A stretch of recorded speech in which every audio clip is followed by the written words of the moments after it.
ہماری گفتگو اللہ تعالیٰ کے دو عظیم اور بابرکت نام الاحد اور الواحد سے متعلق جاری ہے، اور ہم اس بات کا تذکرہ کر رہے تھے کہ اللہ رب العالمین نے اپنے ان ناموں کا تذکرہ قرآن حکیم میں کس انداز میں کیا ہے اور کس کانٹیکسٹ میں کیا ہوا ہے۔ اللہ تعالیٰ نے اپنے اس نام کا تذکرہ کن کن باتوں کے ساتھ ملا کر کیا ہے، اس کا تذکرہ ہم کر رہے ہیں۔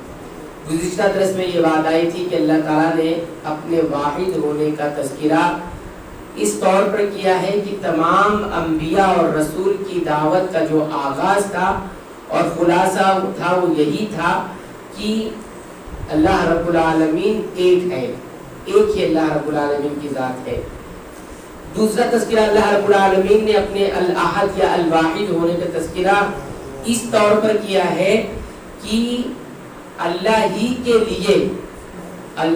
کے لیے اپنے آپ کو جھکا دیا جائے اور اس کی عظمت کے لیے اپنے آپ کو سپرد کر دیا جائے، یعنی اس کے کہنے پر ہی اپنی زندگی گزاری جائے، اس طور پر کیا ہے۔ کسی اور کی بات نہیں مانی جائے گی، کسی اور کا فرمان نہیں جاری ہوگا، بلکہ ایک ہی ذات کا فرمان جاری ہوگا، اور وہ ذات کون سی ہے؟ رب العالمین کی ذات ہے۔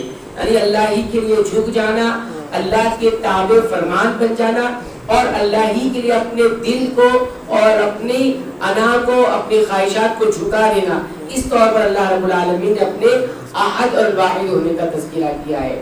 دیکھیے قرآن حکیم نے کس طرح سے اسے ذکر کیا ہے۔ سورہ الحج آیت نمبر 34 اللہ تعالیٰ فرماتے ہیں فَإِلَٰهُكُمْ، تمہارا معبود، حقیقی معبود، الہ واحد، ایک ہی معبود ہے، ایک ہی تمہارا معبود ہے، فَلَهُ أَسْلِمُوا، لہذا اسی کے تم تابع فرمان ہو جاؤ۔ فَلَهُ أَسْلِمُوا، اسلام کہتے ہیں اپنے آپ کو سرنڈر کر دینا، اپنے آپ کو جھکا دینا، اپنے آپ کو جھکا کر کسی کے تابع فرمان بنا دینا، اس کو کہتے ہیں اسلام۔ فَلَهُ أَسْلِمُوا، کس کے لیے جھکا دینا؟ اسی ایک معبود کے لیے اپنے آپ کو جھکا دینا۔ وَبَشِّرِ الْمُخْبِتِينَ، اور خوشخبری دے دیجیے المخبتین، مخبتین کو۔ مخبتین کس کو کہتے ہیں؟ مخبتین کہتے ہیں ایسے لوگوں کو جو عاجزی کے ساتھ اپنی گردن جھکا دے، اپنی عاجزی کو دکھاتے ہوئے اپنی گردن کو کسی کے حکم پر جھکا دے، اس کو مخبتین کہتے ہیں۔ یہاں بتایا گیا کہ تمہارا معبود ایک ہی معبود ہے، لہذا اسی کے تابع فرمان جھک جاؤ، اور اسی کے لیے جو گردن جھکا لیتے ہیں عاجزی کے ساتھ ان کو خوشخبری سنا دیجیے۔ تو یہاں پر اللہ تعالیٰ نے اس انداز میں ذکر کیا۔ اس کے بعد سورہ انبیاء آیت نمبر 108 میں فرماتے ہیں اللہ تعالیٰ قل، اے نبی کہہ دیجیے، انما یوحا الیہ، میری جانب وحی کی جاتی ہے، مجھے یہ پیغام دیا جاتا ہے۔ کیا پیغام ہے؟ انما الہکم الہ واحد، کہ تمہارا، تم سب کا معبود ایک ہی معبود ہے۔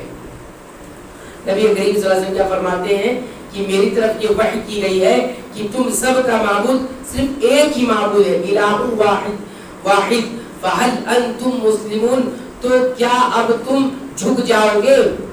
ایک معبود کے سامنے تم جھک جاؤ گے، اسی کے لیے اپنے آپ کو تابع فرمان، یعنی اسی کے فرمان کو جاری کرو گے۔ تو دیکھا آپ نے، اللہ تعالیٰ نے اپنے الہ ہونے کا تذکرہ کس کے ساتھ کیا ہے؟ جھک جانے کے ساتھ کیا ہے، اور جو اللہ کو ایک ہی تسلیم کرے گا وہی اس کے سامنے جھکے گا، ورنہ نہیں جھکے گا۔ اس کے بعد سورہ العنکبوت آیت نمبر 46 میں فرمایا وَإِلَٰهُنَا وَإِلَٰهُكُمْ وَاحِدٌ، ہمارا معبود الہ و الہکم، اور تمہارا معبود، الہنا و الہنا، اور ہمارا معبود، و الہکم، اور تم سب کا معبود، واحد، ایک ہی ہے، وَنَحْنُ لَهُ مُسْلِمُونَ۔ اب یہاں اپنے طور پر اقرار کروایا، اور ہم اسی کے تابع فرمان ہیں، اسی کے لیے جھکنے والے ہیں، اسی کے لیے اسلام اختیار کرنے والے ہیں۔ تو اسلام اور استسلام، اس کا معنی ہی ہوتا ہے کہ جھک جانا، کسی کو اپنے تابع فرمان بنا دینا۔ بلکہ عربی زبان میں جو اسلام لفظ بنا ہوا ہے استسلام سے بنا ہوا ہے، اور مسلم کہتے ہیں ایسے اونٹ کو کہ جس کی مہار یا جس کی رسی اس کے مالک کے ہاتھ میں ہو، اور وہ مالک اسے جہاں چاہتا ہو وہاں لے کر جاتا ہو، جہاں چاہتا ہوں وہاں بٹھا دیتا ہو، جہاں چاہتا ہو وہاں اٹھا دیتا ہو۔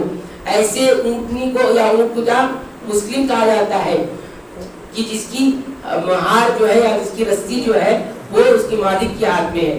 ایسے ایک مسلمان ہوتا ہے، اللہ کو ایک جانتے ہوئے اپنی مہار اور اپنی زندگی اس کے سپرد کر دیتا ہے۔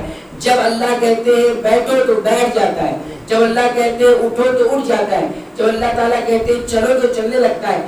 یعنی اس کے ہر حکم کو ماننے لگتا ہے اور اس کے سامنے اپنے آپ کو جھکا دیتا ہے، اپنی خواہشات کو اور اپنے ارمانوں کو اور اسی طرح اپنی انا کو سب کچھ جھکا دیتا ہے۔ اسی کو اسلام کہا جاتا ہے۔ اور جگہ جگہ ہم دیکھ رہے ہیں فَهَلْ أَنْتُمْ مُسْلِمُونَ فَلَهُ أَسْلِمُوا وَنَحْنُ لَهُ مُسْلِمُونَ۔ سب جگہ ایک الفاظ آ رہے ہیں اور ان الفاظ سے پہلے کیا آیا ہے؟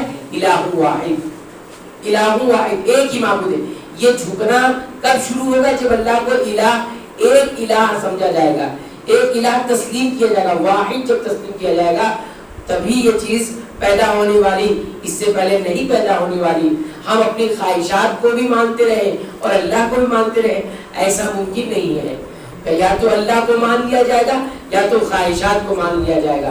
جو اللہ کو مان لیتا ہے تبھی خواہشات کو جھکائے گا اور اللہ کو ایک نہیں تسلیم کرے گا جب تک وہ اپنی خواہشات کو چھوڑ نہیں سکتا۔ تو یہ بہت گہری بات ہے اور بہت تربیتی بات ہے کہ انسان پہلے اللہ کو ایک تسلیم کرے۔